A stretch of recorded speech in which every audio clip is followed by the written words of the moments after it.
Appendix में sir किस तरह की प्रॉब्लम्स अक्सर देखी जाती है और ये प्रॉब्लम्स होने की मुख्य वजह क्या है? किन मरीजों का ट्रीटमेंट दवाई से होता है और किन मरीजों को ऑपरेशन करने की आवश्यकता? सर ऑपरेशन के भी विभिन्न प्रकार हैं कि एक ही तरह से ऑपरेशन होता है इसमें अपेंडिक्स? सर्जरी समय पर ना करवाने से क्या क्या कॉम्प्लिकेशन हो सकते हैं? क्या ये लाइफ थ्रेटनिंग भी हो सकता है? नमस्कार व्यूअर्स, स्वागत है आपका हमारे YouTube channel doctor Puneet Puri surgical gastro clinic में। और आज एक बार फिर हमारे साथ हैं doctor Puneet Puri, gastro surgeon. इससे पहले भी हमने पॉडकास्ट किए हैं गॉल ब्लैडर पे, पाइल्स फिशर फिस्टुला पे, और आज का जो पॉडकास्ट का टॉपिक है वो है अपेंडिक्स। तो आज डॉक्टर पुनीत पुरी अपेंडिक्स से जुड़े जो लोगों के आम सवाल होते हैं, मिस होते हैं, और जो भी प्रोसीजर्स होते हैं शुरू से लेके एंड तक अपेंडिक्स की प्रॉब्लम आने पे, उसको हम लोग डिस्कस करेंगे। सर स्वागत है आपका। जी नमस्कार व्यूअर्स। मैं कोशिश करूंगा कि जितने भी हमारे लिसनर्स व्यूअर्स हैं उनके जितने भी सवाल हैं मन में, उनका मैं पूरी तरह से साइंटिफिक आंसर दे पाऊँ और आपकी जिज्ञासा को शांत कर सकूँ। तो सबसे पहले हम जानना चाहेंगे अपेंडिक्स होता क्या है और इसका हमारी बॉडी में क्या रोल है? जी, अपेंडिक्स हमारे इंटेस्टाइन का एक छोटा सा पार्ट है। जहाँ स्मॉल इंटेस्टाइन लार्ज इंटेस्टाइन के साथ जुड़ती है, वहीं से एक केंचुए के माफिक छोटी सी पतली सी ट्यूब लाइक स्ट्रक्चर होता है, इसको अपेंडिक्स कहते हैं। तो मैं आपको एक मॉडल के ज़रिए ये समझाने का प्रयास करता हूँ। जैसा आप देख सकते हैं कि ये हमारे पेट के अंदर के अंग हैं। ये फूड पाइप है, स्टमक है, बीच में ये सब स्मॉल इंटेस्टाइन है और ये लार्ज इंटेस्टाइन है। ये वाला एरिया जो है जहाँ स्मॉल इंटेस्टाइन लार्ज इंटेस्टाइन के साथ जुड़ रही है, उसके नीचे एक ट्यूब जैसा स्ट्रक्चर दिख रहा है, ये है अपेंडिक्स। अब बात करते हैं इसका रोल क्या है, इसका क्या फंक्शन है। अभी तक तो यही समझा जाता था कि अपेंडिक्स एक वेस्टिजियल ऑर्गन है। वेस्टिजियल का अर्थ मतलब जिसका कोई भी इम्पॉर्टेंट फंक्शन नहीं है हमारी बॉडी में। लेकिन जैसे जैसे साइंस का प्रोग्रेस हो रहा है, टेक्नोलॉजी एडवांस हो रही है, तो अभी हम इतना समझ पाए हैं कि अपेंडिक्स के अंदर लिम्फोइड फॉलिकल्स होते हैं। जो हमारे ब्लड के अंदर लिम्फोसाइट्स होते हैं, उनके गुच्छे जो हैं, वो उनकी कलेक्शन जो है वो अपेंडिक्स के अंदर होती है। और ये लिम्फोसाइट से एंटीबॉडीज़ बनती हैं जो कि बॉडी को एक तरह की स्ट्रेंथ प्रोवाइड करती हैं ताकि बॉडी इन्फेक्शन के अगेंस्ट लड़ सके। तो ऐसा नहीं है कि सिर्फ अपेंडिक्स में ही ये काम हो रहा है, ये बोन मैरो में भी हो रहा है, इंटेस्टाइन्स में भी हो रहा है, लिवर में भी हो रहा है, स्प्लीन में भी हो रहा है। सब जगह पे लिम्फॉइड एग्रीगेट्स हैं, बट अपेंडिक्स में भी हैं। तो ऐसा नहीं कि अपेंडिक्स टोटली यूजलेस ऑर्गन है। इससे एंटीबॉडीज़ का प्रोडक्शन जो है वो होता है और ये कहीं ना कहीं इम्यूनिटी में हेल्प कर रही है। अपेंडिक्स में सर किस तरह की प्रॉब्लम्स अक्सर देखी जाती है और ये प्रॉब्लम्स होने की मुख्य वजह क्या है? कॉमनेस्ट प्रॉब्लम है इन्फेक्शन होना, जिसको हम अपनी मेडिकल लैंग्वेज में अपेंडिसाइटिस कहते हैं। एक्यूट अपेंडिसाइटिस कॉमनेस्ट प्रॉब्लम है अपेंडिक्स की, जिसके अंदर अपेंडिक्स सूज जाती है। और इसका भी एक स्पेक्ट्रम होता है। कुछ लोगों में तो सूजन आई, भयंकर दर्द उठा, वो लोग हॉस्पिटल पहुंच गए और उनका आगे मैनेजमेंट हो गया। लेकिन कई बार सूजन इस कदर तक बढ़ जाती है कि अपेंडिक्स की जो है ल्यूमन जो है ब्लॉक हो गया और वो फूलती गई और फट गई। जब अपेंडिक्स जो है परफोरेट हो जाती है तो उसके अराउंड पस कलेक्शन शुरू हो जाता है। पस कलेक्शन को हम बोलते हैं अपेंडिकुलर एब्सेस। और कभी कभी ये पस जो है वो एक जगह पे कलेक्ट ना होकर पूरे पेट में फैल जाता है, तो फिर इसको बोलते हैं हम अपेंडिकुलर परफोरेशन पेरिटोनाइटिस। और ये सिर्फ अपेंडिक्स तक लिमिटेड नहीं होता, जब इन्फेक्शन बढ़ जाता है तो फिर ये बॉडी के हर एक अंग को प्रभावित कर सकता है, जिसके अंदर हम मल्टी ऑर्गन डिसफंक्शन सिंड्रोम बोलते हैं। लंग्स की इन्वॉल्वमेंट हो सकती है, ब्लड प्रेशर फॉल कर सकता है, किडनी का इन्वॉल्वमेंट हो सकता है, पेट फूल सकता है, कोएगुलेशन डिसऑर्डर्स हो सकते हैं, और पेशेंट इस कदर तक सिक हो सकता है कि उसको आईसीयू की ज़रूरत पड़ती है। और अनफॉर्चुनेटली कभी कभी ये लाइफ थ्रेटनिंग कंडीशन भी बन जाती है और कुछ पेशेंट्स जो हैं अपनी लाइफ से हाथ धो बैठते हैं। तो ये स्पेक्ट्रम होता है अपेंडिक्स के सूजन का, जिसको हम अपेंडिसाइटिस कहते हैं। अपेंडिसाइटिस कितने प्रकार का है और दोनों में अंतर क्या है? आपने से एक्यूट और क्रॉनिक अभी बताया, दोनों में अंतर क्या है? जी एक हम बोलते हैं एक्यूट अपेंडिसाइटिस की अचानक एक बार दर्द उठा, इन्फ्लेमेशन हुई, इन्फेक्शन हो गया। एक होता है रिकरेंट अपेंडिसाइटिस या क्रॉनिक अपेंडिसाइटिस, जिसके अंदर ये बार बार होता रहता है। एक बार हल्का सा दर्द उठा, दवाई खाई, आम पेट दर्द समझा, ठीक हो गया, फिर कुछ दिनों, हफ्तों बाद, महीनों बाद दोबारा पेन उठा। ऐसा करते करते अपेंडिक्स में ये रिकरेंट प्रॉब्लम हो जाती है, जिसको हम कॉमनली रिकरेंट अपेंडिसाइटिस या कुछ लोग क्रॉनिक अपेंडिसाइटिस भी बोल देते हैं। कौन से सिम्टम्स दिखने पर पेशेंट को डाउट कर लेना चाहिए कि अपेंडिक्स में प्रॉब्लम होने लगी है? बहुत अच्छा सवाल है कि सिम्टम्स तो पेशेंट्स को पता होना चाहिए कि क्या हैं। देखिए, अपेंडिसाइटिस जब होता है, अपेंडिक्स में जब सूजन आता है, तो सबसे पहला सिम्टम होता है पेट में दर्द होना। और इस पेट में दर्द होने का बड़ा ही इम्पॉर्टेंट साइट है, वो है नाभि के अगल बगल होना। जो हमारा बेली बटन है, नेवल है, जिसको अम्बलाइकस कहते हैं हम लोग, नाभि के अगल बगल पेट दर्द होता है। और ये जो दर्द का करैक्टर है, ऐसा होता है जैसे मरोड़ उठ रहा है, ऐंठन आ रही है पेट में, ऐसे जैसे किसी ने निचोड़ दिया कपड़े को। तो दर्द आएगा, तेज होगा, फिर धीमे से कम हो जाएगा या चला जाएगा। सो ये वेव्स की फॉर्म में आता है शुरू में पेन। तो जब नाभि के आसपास दर्द होता है, लेकिन कुछ घंटों के बाद ये दर्द हमारे राइट साइड में शिफ्ट हो जाता है नीचे। जैसा कि आपने मॉडल में भी देखा कि जहाँ छोटी इंटेस्टाइन लार्ज इंटेस्टाइन के साथ जुड़ रही है, तो ये वाला लोकेशन हमारे राइट लोअर एब्डोमेन में होता है, राइट साइड में नीचे। तो ये जो मरोड़ उठने वाला दर्द शुरुआत में तो नाभि के पास होता है, लेकिन फिर धीरे धीरे राइट साइड में नीचे की तरफ शिफ्ट हो जाता है, और साथ के साथ इसका करैक्टर भी बदल जाता है। पहले तो पेन था मरोड़ जैसा, लेकिन जैसे ये नीचे शिफ्ट हो गया, तब ये चुभन जैसा हो जाता है कि हल्का सा अगर हाथ भी लग जाएगा या पेशेंट खांसी कर लेगा या तेज सांस भी ले लेगा, तो ऐसा लगेगा जिससे कांटा चुभ रहा है। तो ये करैक्टर हो जाता है अपेंडिक्स के पेन का। ये कॉमनेस्ट सिम्टम होता है एक्यूट अपेंडिसाइटिस का। इसके बाद सेकंड कॉमनेस्ट सिम्टम है वॉमिटिंग होना। पहले पेन का आना, उसके बाद बार बार उल्टी होना। और तीसरा सिम्टम जो है वो है फीवर, पेशेंट को बुखार आता है। तो ये इसी सीक्वेंस में आते हैं यूजुअली कि सबसे पहले पेन, फिर वॉमिटिंग, फिर फीवर। और ऑलमोस्ट सारे पेशेंट्स को भूख नहीं लगती है, एनोरेक्सिया, मन ही नहीं करेगा कुछ खाना खाने का। तो ये कॉमनेस्ट क्लस्टर ऑफ सिम्टम्स है एक्यूट अपेंडिसाइटिस के। तो जो आपने बताया कि मरोड़ जैसा पेन उठता है, तो ये पेन कितनी देर तक रहता है? कॉमनेस्ट क्या है, कितना टाइम पे? यस, जो नॉर्मली हम लोग समझते हैं कि ये गैस का दर्द होगा या पेट इन्फेक्शन हो गया, कुछ गलत खा लिया उसका है, तो वो तो कुछ मिनट से लेके 1 घंटा 1.5 घंटा तक हो सकता है, ठीक हो जाएगा। एक आधा उल्टी आ जाएगा तो उसके बाद ठीक हो जाएगा। लेकिन इस पेन की खासियत क्या है कि ये पेन बढ़ता ही जाता है। पहले नाभि के अराउंड है, 4-5 घंटे बीतने के बाद ये राइट लोअर एब्डोमेन में शिफ्ट हो गया, साथ में वॉमिटिंग आई, और वॉमिटिंग आने के बाद भी पेट के दर्द में आराम नहीं आता है।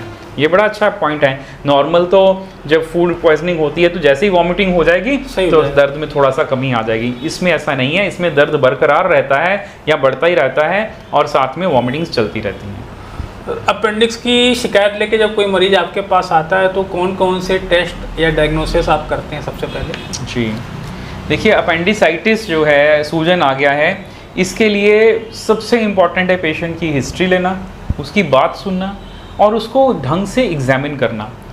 मेजॉरिटी ऑफ द टाइम्स हमें एग्जामिन करने पे आइडिया हो जाता है कि ये पेशेंट को अपेंडिसाइटिस है।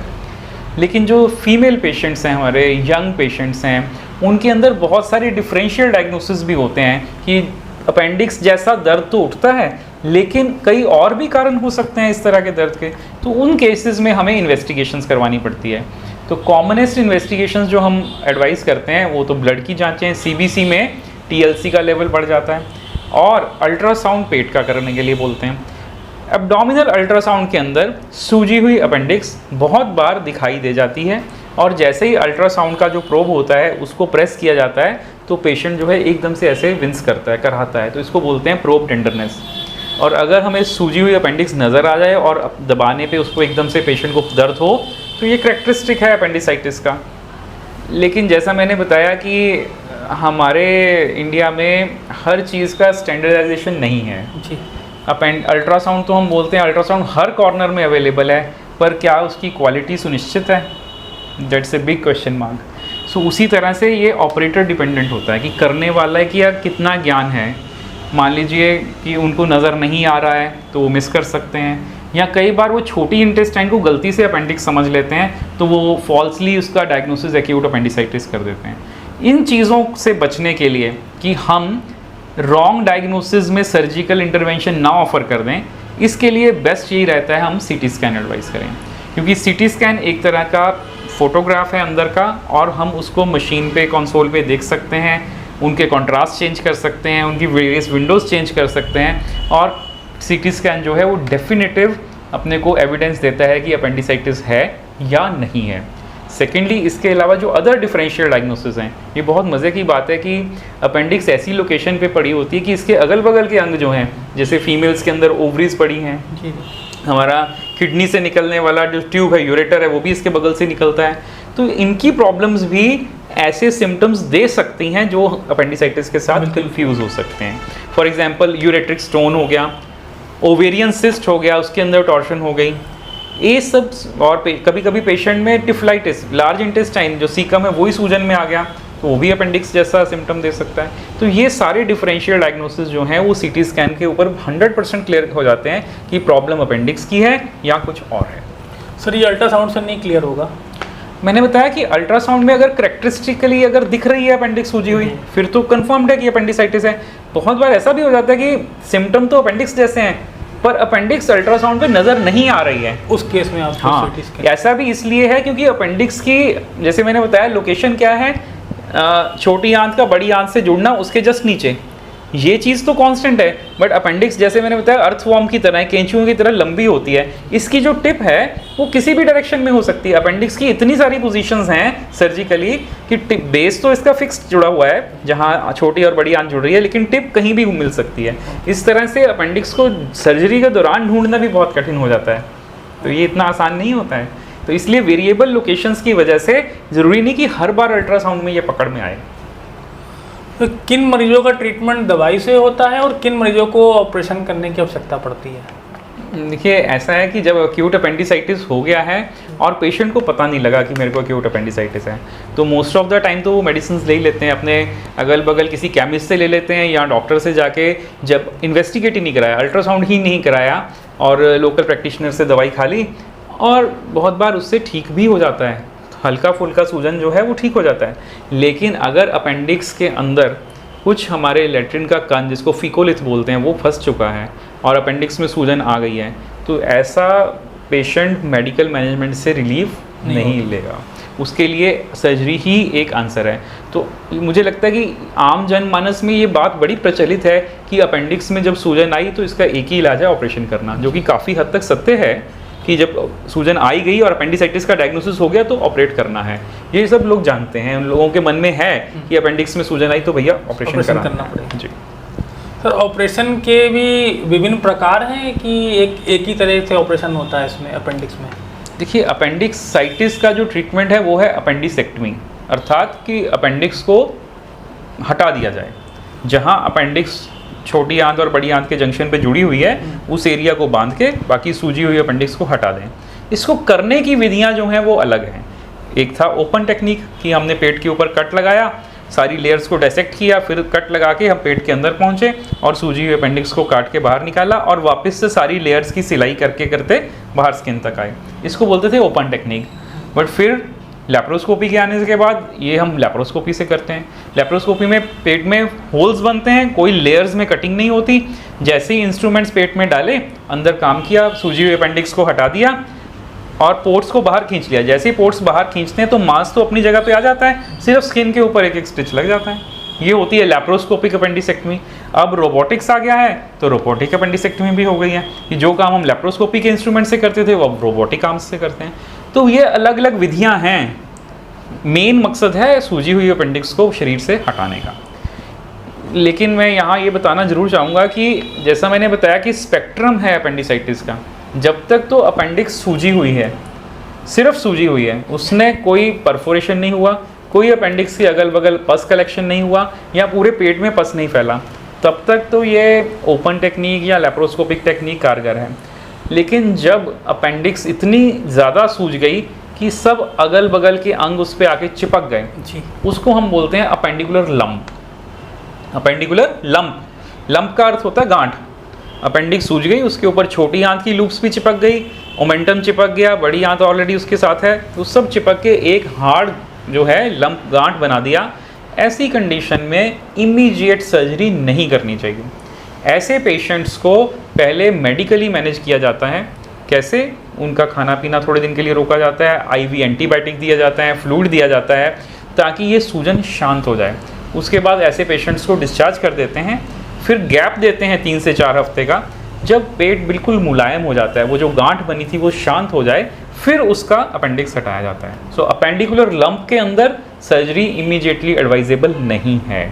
लंप बन गया है तो अपने को वेट करना चाहिए, ताकि सारे अंग जो हैं वो धीमे धीमे सूजन से निकल जाएं, अलग अलग हो जाएं, जो चिपके हुए हैं वो दूर हो जाएं। अन्यथा क्या होगा, अगर हम लंप के अंदर अपेंडिक्स को ढूंढने जाएंगे सर्जरी के दौरान, तो ये चिपके हुए अंग जो हैं इनको चोट लगने की बहुत ज़्यादा संभावना होती है। आप समझ सकते हैं, जो इतनी बुरी तरह से चिपके हैं, अब हम उनको छुड़ाएंगे तभी अपेंडिक्स तक पहुंच पाएंगे। नहीं तो अदर ऑर्गन्स में प्रॉब्लम आ सकती है। हाँ, तो इन ऑर्गन्स में छोटी आंत को चोट लग सकती है, बड़ी आंत को चोट लग सकती है, और ये बहुत लाइफ थ्रेटनिंग हो सकता है। तो अपेंडिकुलर लंप के अंदर तो इमीडिएट सर्जरी एडवाइजेबल नहीं है। फिर बात आती है अपेंडिकुलर एब्सेस की। मान लीजिए कि अपेंडिक्स फट गई और उसके अगल बगल पस बन गई। लोकलाइज्ड एब्सेस है कि एक ही जगह पे राइट साइड में ही पस बनी हुई है, और हमने सीटी स्कैन में देख लिया कि यहाँ पे पस का कलेक्शन है। तो ऐसी सिचुएशन में भी सबसे पहला काम ये रहता है कि हम अल्ट्रासाउंड की मदद से या सीटी स्कैन की मदद से उस एब्सेस के अंदर एक ट्यूब डलवा देते हैं, जिसको बोलते हैं हम पीसीडी, परकुटेनियस ड्रेन। उसका क्या फंक्शन होता है कि वो पस के अंदर जब नली डाल दिया, जितना भी एब्सेस है, कलेक्शन है पस का, वो नली के थ्रू बाहर निकल जाएगा। और फिर हम उस पेशेंट को भी 2 से 3 हफ्ते का रेस्ट देते हैं कि अभी आप 2-3 हफ्ते तक ऑपरेशन नहीं कराइए। जब अंदर की सूजन शांत हो जाएगी, फिर हम अपेंडिक्स को ऑपरेट करते हैं। एक और सिचुएशन है जिसको हम बोलते हैं अपेंडिकुलर परफोरेशन पेरिटोनाइटिस। ये अपेंडिक्स फट गई है और पेट में सब तरफ पस फैल गया है, और ऐसे पेशेंट सबसे सिक होते हैं, बहुत ही ज़्यादा सीरियस होते हैं। जैसा मैंने पहले भी बताया कि मल्टी ऑर्गन इन्वॉल्वमेंट हो जाता है इन पेशेंट्स में। आईसीयू की केयर पड़ती है, वेंटिलेटर की ज़रूरत पड़ सकती है, किडनी डैमेज हो जाती है, उसके ऊपर प्रभाव आ जाता है, कोएगुलेशन प्रोफाइल ख़राब हो जाता है, ब्लड प्रेशर लो हो जाता है, आइनोट्रॉपिक सपोर्ट की ज़रूरत पड़ती है। तो ये बहुत ही सिक वैरायटी के पेशेंट्स होते हैं। इनके अंदर कोई लेप्रोस्कोपिक सर्जरी या रोबोटिक सर्जरी जो है ज़्यादातर कारगर नहीं रहती, क्योंकि इसमें हमें इमरजेंसी में पेट खोल के, लेप्रोटमी, पेट में मिड लाइन में चीरा दे के पूरे अपेंडिक्स को भी हटाना है और पूरे पेट की धुलाई करनी है, जहाँ जहाँ पस है उसको साफ करना पड़ता है। तो इसको बोलते हैं लेप्रोटमी एंड अपेंडिसेक्टमी। यूजुअली बहुत सिक पेशेंट्स होते हैं, इसमें इमीडिएटली फास्ट जाना होता है, फास्ट आना होता है, उसमें टाइम वेस्ट नहीं कर सकते हैं। तो ये है अपेंडिक्स से सूजने का स्पेक्ट्रम, और अकॉर्डिंग टू दी सिचुएशन अलग अलग टाइप की सर्जरीज। सर्जरी समय पर ना करवाने से क्या क्या कॉम्प्लिकेशन हो सकते हैं? क्या ये लाइफ थ्रेटनिंग भी हो सकता है? यस, जैसा मैंने बताया, एक तो यही है अपेंडिकुलर परफोरेशन जब हुआ, उसमें तो अगर आप पेशेंट डिले हो जाता है, तो मैंने कुछ पेशेंट्स हैं जो नहीं बच पाते हैं। जब मल्टी ऑर्गन फेलियर हो गया despite giving best of the support, आप समझ सकते हैं कि अपेंडिक्स फटी हुई है, अंदर पूरे पेट के अंदर पस फैला हुआ है। ऐसी कंडीशन में हम कितनी एंटीबायोटिक्स दे लें, बड़ी से बढ़िया एंटीबायोटिक्स दे लें, और साथ में ब्लड प्रेशर को बढ़ाने की सपोर्ट दे दें, वेंटिलेटर सपोर्ट दे दें, किडनी को सपोर्ट कर दें, ये तो वो बात हो गई ना कि हमारी छत तो लीक कर रही है और हम फर्श के ऊपर झाड़ू फेर रहे हैं पानी साफ करने के लिए। जब तक हम छत का नहीं समाधान करेंगे तब तक कैसे सही हो सकता है। तो उसी तरह से ऐसे पेशेंट्स में डिस्पाइट कि पेशेंट की हालत बहुत नाजुक है, उसके बावजूद भी इमरजेंसी सर्जरी ही एडवाइजेबल है, कि बिकॉज एक यही रास्ता है जो उससे बचाया जा सकता है कॉम्प्लिकेशन से।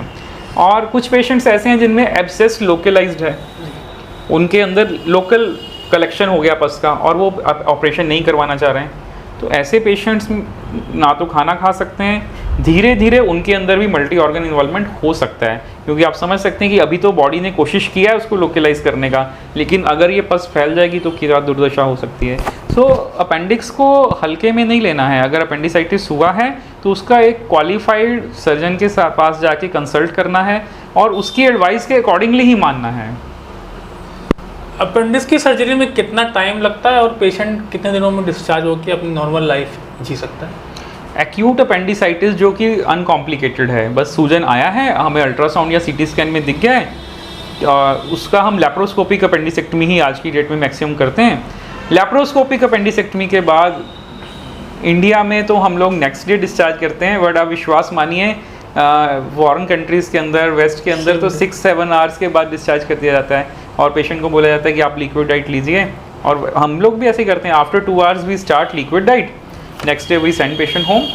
और जैसा मैंने बताया कि पेट पे सिर्फ 4 होल्स, 3 से 4 होल्स बनते हैं और पेशेंट 2-3 घंटे के बाद उठना, बैठना, चलना सब रिज्यूम कर लेता है। हम पेशेंट्स को बोलते हैं कि भैया आप वॉशरूम खुद जाएंगे, we don't place any catheter in these patients. कोई यूरिन का पाइप नहीं डालते हैं, वो अपने आप ही यूरिन पास करने जाते हैं और नेक्स्ट डे घर चले जाते हैं। And after 48 hours majority patients अपना वर्क रिज्यूम कर लेते हैं। मेरे सर लोगों को अपेंडिक्स की सर्जरी से बिल्कुल भी घबराना नहीं है। ना बिल्कुल, इट्स अगर अनकॉम्प्लिकेटेड अपेंडिसाइटिस है तो it is just like gallbladder surgery. आज कराया, कल छुट्टी है और 2 दिन के बाद अपना काम रिज्यूम करें। तो सर्जरी के बाद किसी विशेष बातों का ध्यान रखना होता है पेशेंट को आगे की लाइफ के लिए? नहीं, अपेंडिसाइटिस सर्जरी के बाद कोई भी लाइफस्टाइल में चेंजेस नहीं आती हैं। ना तो डाइटरी पैटर्न में कुछ चेंज आता है, ना ही कोई वर्क करने में चेंज आता है। जैसा मैंने बताया, लैप्रोस्कोपिक सर्जरी के बाद हमें मसल्स के अंदर तो कोई स्टिच लगाने की ज़रूरत ही नहीं पड़ती। तो जब स्टिच लगाई नहीं तो टूटने का सवाल नहीं है। तो आप अपनी normal activity after 48 hours resume कर सकते हैं। और जहाँ तक रही बात डाइट की, शुरू के 2-4 दिन के लिए तो हल्का भोजन एडवाइस किया जाता है, soft diet, and after that person resumes normal diet. बिल्कुल आप नॉर्मल खाना खा सकते हैं। जो चीज़ आप ऑपरेशन से पहले खा रहे थे वो सब चीज़ों का प्रयोग आप कर सकते हैं। किसी भी प्रकार का मॉडिफिकेशन करने की ज़रूरत नहीं कि मेरा अपेंडिक्स का ऑपरेशन हुआ है तो मेरे को फ़लाँ चीज़ खानी है या फ़लाँ नहीं खानी है, ऐसा नहीं है। सब नॉर्मल खाना है। सर ऑपरेशन में क्या कुछ पार्ट अपेंडिक्स का हटा दिया जाता है या पूरा अपेंडिक्स भी हटा दिया जाता है किसी किसी केस में?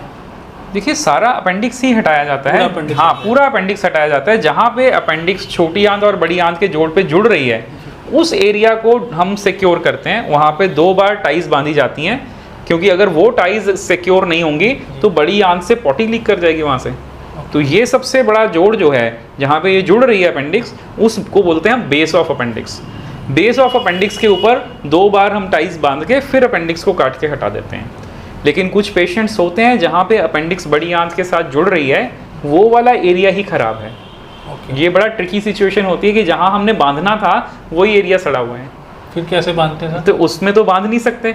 फिर वो जो डेड एरिया है, सड़ा हुआ एरिया, उसको काटते हैं और बड़ी आंत को रिपेयर करते हैं। और कभी कभी हमें ऐसा भी एहसास हो जाता है कि ये रिपेयर बहुत मजबूत नहीं है, तो उस कंडीशन में हम छोटी आंत को पेट से बाहर निकाल देते हैं एज ए डाइवर्शन स्टोमा, ताकि पॉटी वहाँ तक जाए ना। जब तक हीलिंग हो जाए 4 to 6 वीक्स के बाद फिर इस आंत को दोबारा अंदर डाला जाता है। ये रेयर पेशेंट्स होते हैं जिनके अंदर बेस का ही इन्वॉल्वमेंट हो जाता है उसमें। तो अपेंडिक्स के बॉडी से हटने के बाद कोई कॉम्प्लिकेशन या कुछ चेंजेस आते हैं क्या सर बॉडी में? मतलब अपेंडिक्स का जो रोल होता है वो कैसे फिर पूरा होगा?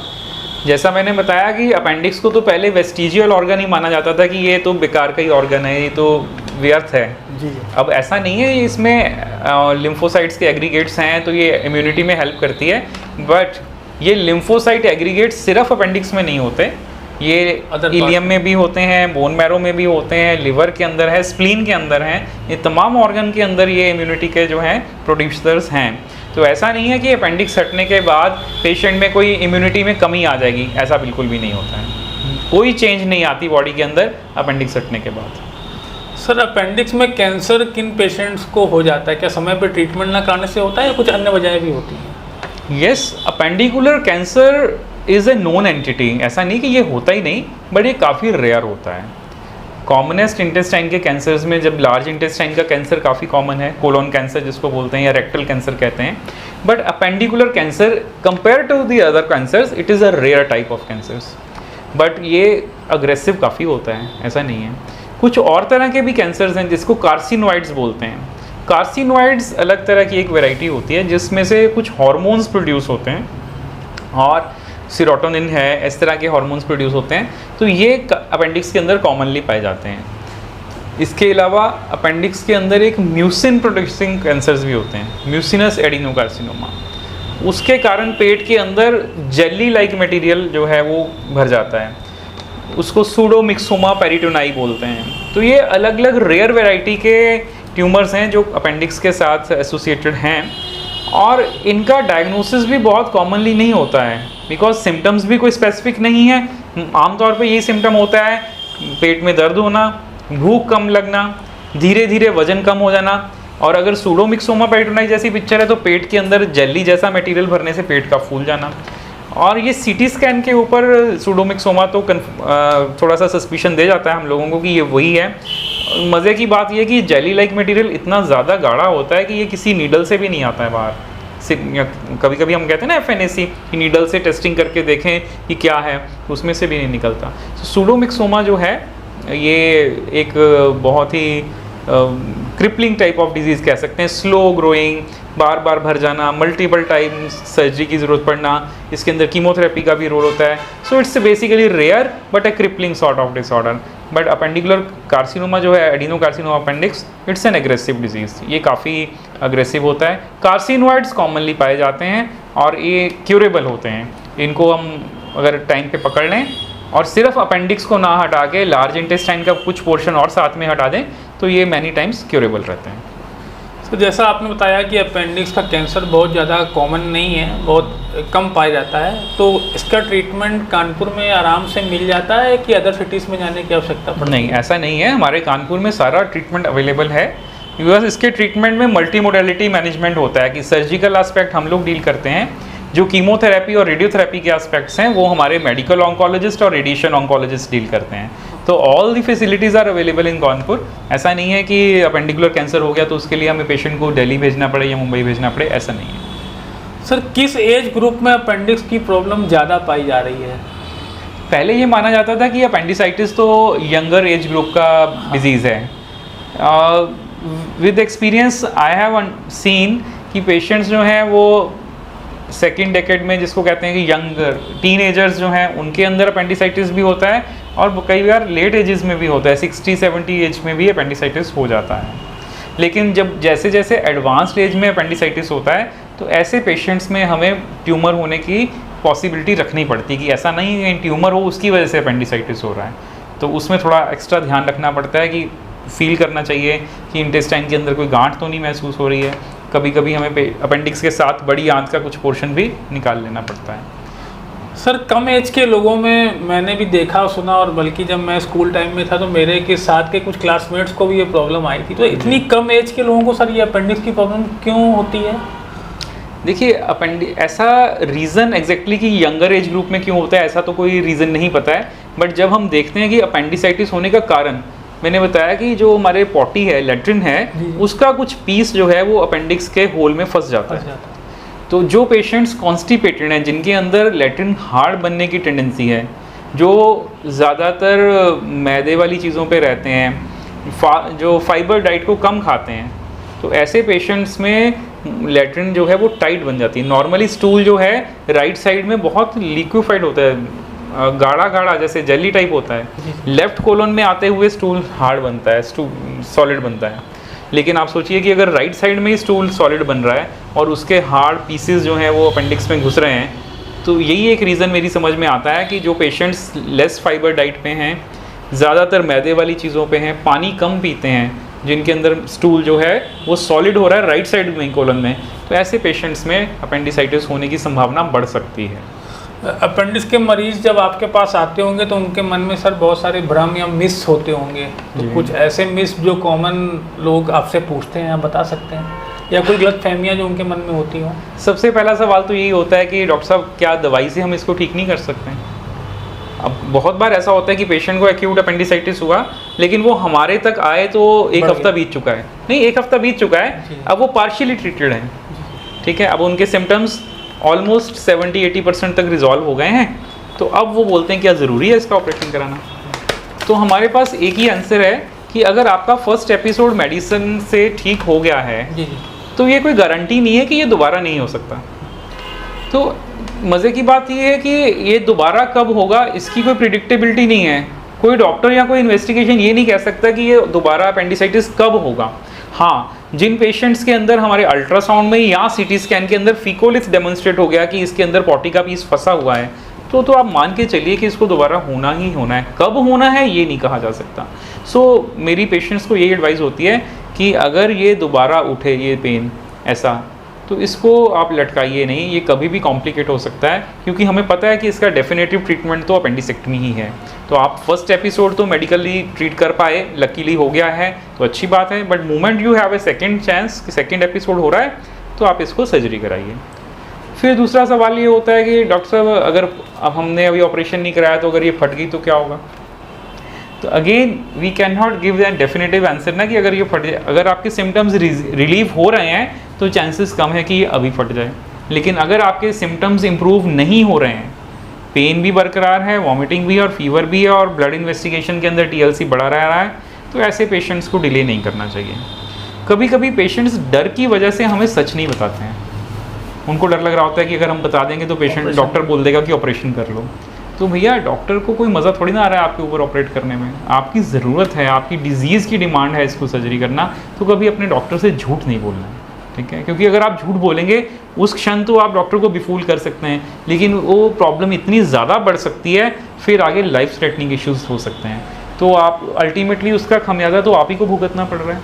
सो डॉक्टर के पास फॉल्स इन्फॉर्मेशन कभी फर्निश नहीं करिए। लास्ट में हम चाहेंगे आप कोई ऐसा इंटरेस्टिंग या चैलेंजिंग केस हमारे व्यूवर्स को बताएं अपेंडिक्स का जो आपने ट्रीट किया हो, जिससे एक जनरल अवेयरनेस लोगों में इसके लिए हो पाए। जी, अभी रिसेंट की बात ही है, ऑलमोस्ट 2 हफ्ते पहले की। अच्छा। मेरे पास एक सज्जन आए, उनको पहले से ही क्रॉनिक किडनी डिजीज़ है, CKD। तो उनको अपेंडिसाइटिस हो गया। वो पहले किसी और हॉस्पिटल में दिखा रहे थे, वहाँ से सेटिस्फाइड नहीं हुए, फिर कहीं और चले गए। I was the third person जब वो मेरे पास आए। जब मैंने उनको देखा तो पूरा लंप बना हुआ था and we ordered a CT scan. हमने CT स्कैन कराया। वो मेरे पीछे ये लगे हुए थे कि डॉक्टर साहब आप मेरा ऑपरेशन कर दीजिए अभी। तो मैंने कहा भैया कि आप मेरे पास जब आए हो तो आपकी डिज़ीज़ का आज 10वां 11वां दिन हो गया है और मैं जैसा फील कर पा रहा हूँ कि इसमें तो लंप फील हो रहा है। तो जब अपेंडिकुलर लंप बन गया है तो मैं इस समय आपको सर्जरी ऑफ़र नहीं कर सकता हूँ। तो आप विश्वास मानिए वो इतने ज़्यादा अनसेटिस्फाइड हो गए कि ये कैसा सर्जन है जो मैं सर्जन के पास जाके कह रहा हूँ ऑपरेशन कर दो और ये हमें मना कर रहा है। सोच सकते हैं आप सिचुएशन। वो मेरे को कह रहे हैं कि ऑपरेशन करो मेरा, मैं कह रहा हूँ नहीं करना। मैंने उनको CT स्कैन लिख के दिया। CT स्कैन के अंदर उनके अंदर एब्सेस पाई गई, लंप भी बना हुआ था और साथ में अपेंडिक्स के बगल में पस था। अब उनको बोला कि भैया इसमें ट्यूब डालना पड़ेगा, इसकी पस को निकालना पड़ेगा, उसके बाद ही आपकी सर्जरी होगी। तो उनको फिर हमारी बात पे विश्वास ना आए, उन्होंने हमें मना कर दिया कि हम ट्यूब नहीं डलवाएंगे। CKD का पेशेंट, CKD मतलब क्रॉनिक किडनी डिजीज़, जिसके अंदर ऑलरेडी इम्यूनिटी कम होती है, और वो पेशेंट हमसे चले गए कि हम नहीं करवाएंगे। 2 दिन के बाद इतने सिक होके आए हमारे पास, TLC काउंट 40,000, सांस लेने में दिक्कत हो रही है। तो अब हमें ये तो स्वाभाविक के अंदर पस पड़ी है, तो ये सब समस्या तो हो सकती है, एंटीबायोटिक देना पड़ेगा। फिर जैसे तैसे करके उनकी विजडम प्रिवेल करी, हमने उनके अंदर ट्यूब डलवाई अल्ट्रासाउंड की मदद से, उसमें पस निकला। उसके बाद उनको 2-3 दिन के बाद डिस्चार्ज किया और after a gap of 2 weeks उनका हमने अपेंडिसेक्टमी किया। अब वो पूरी तरह से हेल एंड हार्टी हैं, बिल्कुल सही हैं, अच्छे से खा पी रहे हैं, स्वस्थ जीवन जी रहे हैं। तो व्यूअर्स, मेरा यही मैसेज है कि डिज़ीज़ के बारे में हो सकता है आपको पूर्णतः ज्ञान ना हो। आपने अपने आम लोगों में, अपनी सोसाइटी में सुना होगा कि अपेंडिक्स का सूजन हुआ है तुरंत ऑपरेशन करवाना चाहिए, लेकिन ये जो स्टेटमेंट है ये हर पेशेंट के लिए एप्लीकेबल नहीं हो सकती।